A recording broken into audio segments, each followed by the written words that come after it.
ဒါတော့ကျွန်တော်ခရီးသည်တွေလိုက်ကြိုနေပါတော့ဒီဘန်ကောက်မြို့တော်တက်ခွင်မှာ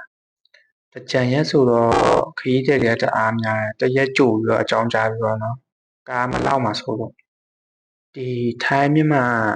တေယူပို့ဆောင်ရေးမှာကျွန်တော်တာဝန်ယူရတာပေါ့နော်ဒီမှာဘန်ကောက်နဲ့မဲဆောက်ကို1000ဆို1000ပဲဒီထက်ပိုမကောက်ရအောင်နောက်ပြီးတော့ဒီလီကူရဲ့ညမှာကျွန်တော်ပြောရတဲ့အတိုင်း900ဆို900ပဲဒီထက်ပိုမကောက်ရအောင်ဒီခရီးသည်တွေအထုပ်ပဲကြတော့ကျွန်တော်မဆိုင်ဘူးအဲ့ခရီးသည်အထုပ်မှာကြတော့ဒီကားမောင်းတော့ကောက်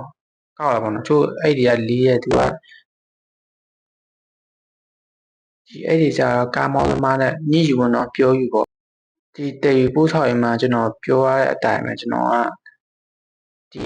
စာရွက်စာတမ်းမပြည့်စုံတဲ့လူတွေကိုဒီဘန်ကောက်မဲဆောက်ဆိုရင်ကျွန်တော်လမ်းရှင်းလာပြရပါတော့ဒီ plate gate တွေပါတယ်ကျွန်တော်ကြိုပြီးတော့ကျွန်တော်အကြောင်းကြားရတယ်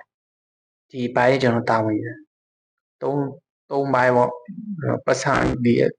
ဘန်ကောက်နဲ့မဲဆောက်ကျွန်တော်ပြောတဲ့စီနောက်လီကူတာကျွန်တော်ပြောတဲ့စီကျန်တဲ့အပိုင်းကျတော့ကျွန်တော်တို့ကျတော့သူ့တောင်းနဲ့သူခွဲယူတာကြတာပါနော်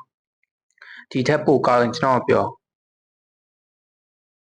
တခါကျရင်အများနဲ့တွားရဆိုတော့နော်ဟိုတောင်းမကြည်ရလို့ပါဖြစ်ခဲ့ကျွန်တော်တောင်းပါတယ်နော်ဒီကျွန်တော်ကားမောင်းသမားတွေလည်းအစားကျွန်တော်တို့ညီကိုတွေပေါ့ဒီထိုင်းနိုင်ငံတနိုင်ငံလုံးအခန်းစီတီကြိုပေးပါတယ်နော်အခန်းပြောင်းမလားအလဲသွားမလားအလုပ်ပြောင်းမလားကျွန်တော်24နာရီဆက်သွယ်လာလို့ရတယ်နော်